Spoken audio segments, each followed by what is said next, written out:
Oke, selamat siang semuanya. Setelah kita bicara tentang value proposition Canvas, kita akan lanjut ke bisnis model Canvas. Kita akan coba review dulu di value proposition Canvas. Itu kita bicara mengenai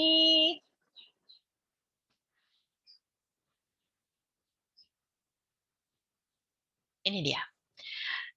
Value proposition dan customer segment. Tadi sebelumnya di pertemuan sebelumnya kita sudah membahas bagaimana sih cara mengisi lingkaran tadi yang sudah dibagi untuk bisa memenuhi customer segment. Mulai dari yang pertama adalah customer jobs, ada customer pains, dan ada juga customer gain. Nah, kita lihat dari sisi produknya itu value proposition. Ada di sini adalah product and service, ada pain relievers, dan gain creators. Yang dimana kedua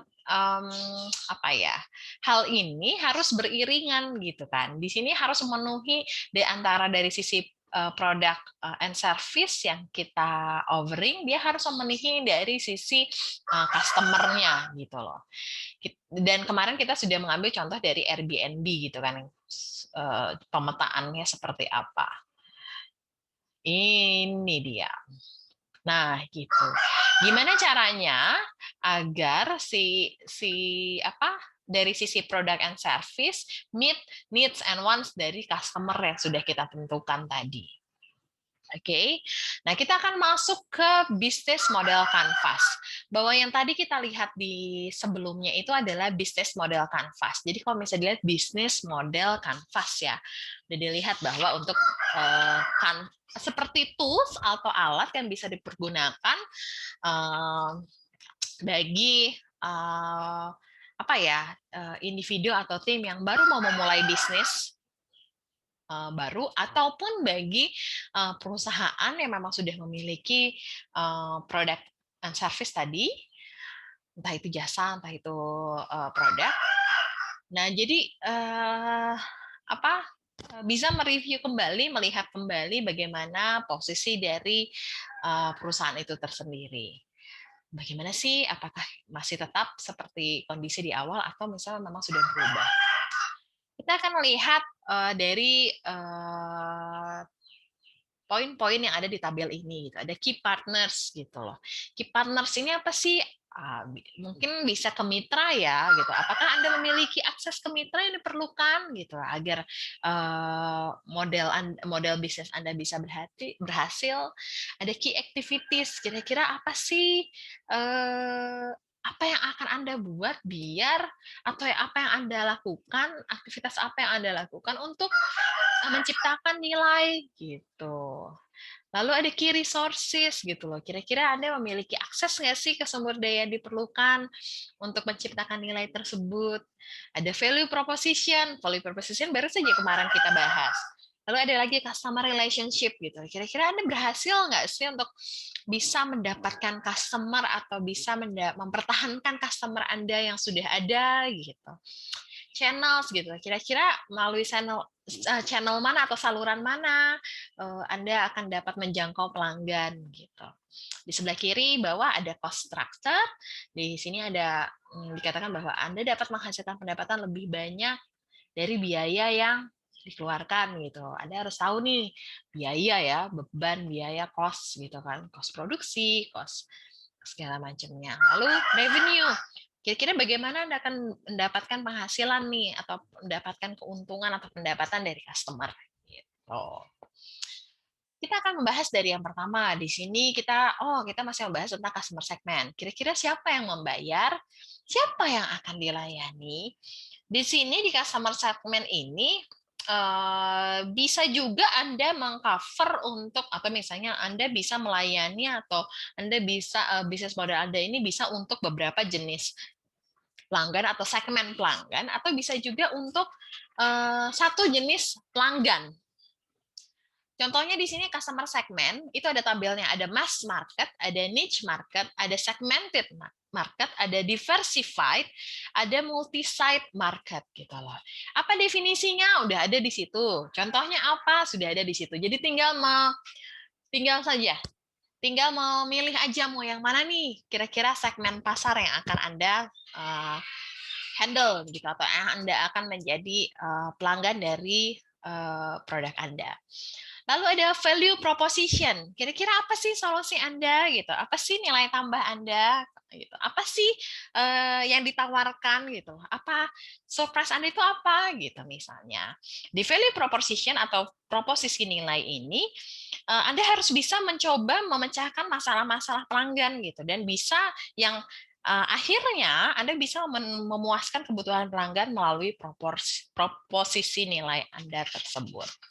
Kira-kira apa nih? Misalnya, yang biasanya produk yang menawarkan inovasi atau hal-hal yang terbaru gitu kan. Contohnya pakai Nike, Amazon, yang performance-nya good, Philips.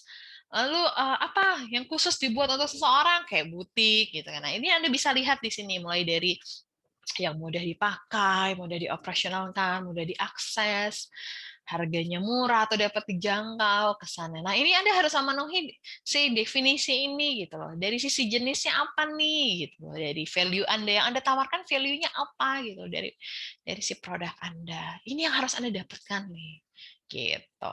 Lalu apalagi contohnya channels. Bagaimana proses komunikasinya? Bagaimana proses distribusinya? Bagaimana proses penjualannya? Nah, channels ini adalah Anda harus memastikan kira-kira gimana value yang Anda tawarkan itu bisa sampai ke pelanggan gitu loh. Bisa melalui jalur komunikasi atau distribusi atau misalnya saluran penjualan gitu. Itu bisa Anda dapatkan. Di sini ada beberapa contoh nih. Channel types-nya, channel paces-nya seperti apa. Ini juga bisa Anda review ya.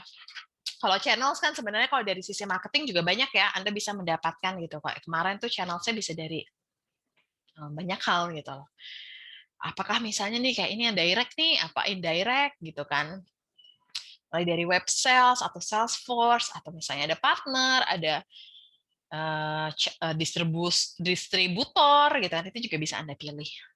Gitu. Customer relationship, bagaimana cara Anda merawat istilahnya tuh apa ya, memaintain relationship gitu ya, merawat konsumen gitu loh, menjaga konsumen gitu ya, keep kontak dengan Anda, keep close dengan Anda gitu. Bagaimana cara Anda mempertahankannya gitu.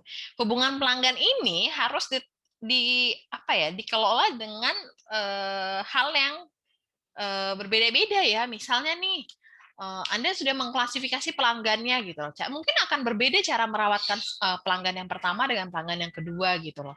Atau untuk men-treat new customer sama yang repeaters gitu. Biasanya itu beda ya, kayak hotel-hotel tuh biasanya akan memberikan treatment yang berbeda. Travel juga kayaknya seperti itu juga. Gitu. Ini adalah salah satu contoh customer relationship gitu loh. Biasanya yang dilakukan oleh perusahaan-perusahaan. Misalnya kayak untuk Anda tahu airlines Garuda gitu kan, mereka mengeluarkan GFF Platinum gitu loh. Mereka mengeluarkan GFF gitu kan, Garuda Frequent Flyer. Tapi kalau misalnya untuk yang Platinum misalnya, oh mereka akan memberikan apa gitu, ya kan? Ada lagi misalnya untuk Mandiri Prioritas atau Citibank, ada satu pegawai khusus untuk melayani misalnya. Apalagi silahkan Anda baca sendiri. Ada revenue streams, apa saja sumber pendapatannya, berapa besar pendapatannya, berapa kontribusinya tiap jenis ini. Di revenue stream ini, Anda harus bisa memetakan berapa pendapatan yang dihasilkan dari proposisi nilai Anda yang kira-kira akan sukses ditawarkan kepada pelanggan. Gitu. Kira-kira berapa ya? Kira-kira keuntungannya dari mana ya? Gitu. Apakah dari penggunaannya, pembeliannya saja, atau misalnya ada dari license-nya, atau misalnya ada asetnya dan segala macam misalnya. Itu bisa Anda tentukan masing-masing. Kira-kira jalur revenue keuntungan yang bisa Anda dapatkan itu dari jalur yang mana. Gitu ya, ada asset sale, ada usage fee, ada subscription fee, ada lending, ada licensing, ada brokerage fees, gitu kan, dan lain-lain. Ada mekanisme harga juga. Mekanisme harga misalnya Anda pilih ya, ini sebenarnya kalau ini kan it depends on the product apa yang Anda offerkan gitu kan. Nah, silahkan Anda lihat dari sisi price-nya. Gitu. Apakah hanya dari sisi produk aja gitu Anda menghitungnya gitu kan, atau misalnya ada yang lain lagi. Gitu. Lalu ada key resources, berapa sumber daya dana Anda gitu kan. Sumber daya itu kan tidak hanya manusia ya, sumber daya yang otomatis jadinya ke karyawannya, jadi sumber dayanya bisa juga dari dana, modal gitu kan, gitu. Atau aset itu juga bisa. Atau informasi atau skill itu juga jadi sumber daya ya. Skill itu informasi, pengetahuan. Nah, kira-kira bisa diklasifikasi menjadi apa? Ada physical, ada intellectual, financial, human. Contohnya seperti apa? Nih, udah ada. Oke? Dilihat bahwa sumber daya utama biasanya adalah aset-aset yang diperlukan, ya kan? Lalu yang kedua biasanya apalagi sih modal gitu kan? Gimana sih Anda bisa mengklasifikasikan si key resources Anda? Nextnya adalah key activities, kegiatan utama. Gitu. Kira-kira apa nih kegiatan utamanya, kegiatan hulunya apa, kegiatan hilirnya apa, kegiatan pendukungnya apa? Di sini juga kan bisa diklasifikasi ya. Gitu. Misalnya uh, utamanya adalah menjual produk, tapi bisa juga menerima iklan misalnya. Karena kalau misalnya digital nih kan gampang ya, bisa menerima iklan. Ada tambahan dari subscription-nya atau misalnya ada dari mana gitu. Jadi ada bisa melihat key activities-nya ini bisa dilihat dari mana, production-nya, problem solving-nya, ada network-nya gitu. Silakan Anda lihat lagi. Yang jelas adalah key activities ini Anda melakukan berapa sih atau menawarkan berapa sih gitu loh. Jadi aktivitas dari si perusahaan Anda ini. Lalu key partnership gitu. Nextnya adalah key partnership-nya. Siapa rekanmu? Apakah outsourcing? Nah, misalnya nih bisa dipilih kayak gini. Anda tidak memiliki semua sumber daya, misalnya contohnya sumber daya manusia gitu loh. Contohnya ya, gitu misalnya. Anda bisa mendapatkan dari perusahaan yang lain atau misalnya orang lain gitu atau misalnya tim lain gitu loh misalnya. Kira-kira apa nih yang dibutuhkan dari di luar dari bisnis Anda ini, apa sih yang Anda butuhkan gitu loh. Kit partnership-nya. Misalnya dengan apa? Misalnya bisa dengan joint venture, ada strategic alliance gitu kan, ada buyer seller relationship. Silahkan Anda lihat gitu. Contohnya kayak Carrefour kan untuk memenuhi semua pemenuhan apa daging, sayur, makanan jadi, makanan instan. Kira-kira dia butuhnya seperti apa nih? Key partnership-nya apakah di sini dia berkata buyer seller relationship gitu kan? Atau misalnya berbagi keuntungan, it depends on you, balik lagi. Lalu ada lagi cost structure. Cost structure ini adalah apa sih yang menjadi elemen-elemen yang berpengaruh kepada struktur biaya perusahaanmu gitu loh. Perusahaan Anda gitu kan. Apa aja sih jenis biayanya? Berapa besar sih biayanya yang dikeluarkan? Berapa persen sih dari setiap komponennya? Nah, di sini ada. Ada namanya fixed cost, ada variable cost. Kita kan belajar ya, fixed cost, variable cost. Ada economic of scale, ada economic of scope. Silakan Anda baca lagi. Nah, di sini adalah bisnis model Canvas. Ini sama juga, cuman ditawarkan oleh si siapa ini? Alex Osterwalder katanya. Di sini jadi dibagi menjadi beberapa tahapan. Tapi intinya sama bahwa step-stepnya itu poin-poinnya itu tetap sama gitu. Cuman dibagi menjadi beberapa tabel yang harus Anda bisa lihat di sini. Oke. Lalu contohnya, di sini ada building blocks ya katanya. Yang pertama, customer segment itu dibagi jadi berapa? Yang kedua, value proposition itu apa? Channels-nya itu apa? Customer relationship-nya apa? Revenue stream-nya seperti apa? Key resources-nya seperti apa? Key activities-nya seperti apa? Gitu. Silahkan Anda pilih gitu yang sesuai. Ini adalah contohnya, misalnya Creative Digital Agency. Ini adalah contoh yang diberikan gitu kan. Key partners-nya apa nih? Key partners-nya dia dengan creative and IT communities, IT dan infrastruktur cloud providers, misalnya key activities dan segala macam. Oke, nextnya UAS Anda harus mengisi seperti ini. Anda harus bisa mengisi ini dengan kanvas bisnis model kanvas Anda sendiri masing-masing. Nah, saya harapkan nanti UAS nanti Anda sudah bisa mengisi ini. Jadi, Anda tetap harus mengisi dari awal sampai dengan akhir. Dan juga saya ingin nanti pada saat nanti ada UAS, Anda juga membuat satu business plan gitu loh. Saya masih bingung apakah ini akan menjadi kerjaan tim atau akan menjadi kerjaan individu. Saya rasa sih jadinya tim aja ya, karena takutnya repot gitu. Nah, ini adalah salah satu Instagram juga. Ini kira-kira apa sih business model untuk Instagram ini seperti apa? Nah, ini dia. Oke. Okay. Exercise. Nah, exercise ini akan menjadi UAS Anda. Oke. Okay. Kalau gitu, ini sampai dengan bisnis model kanvasnya.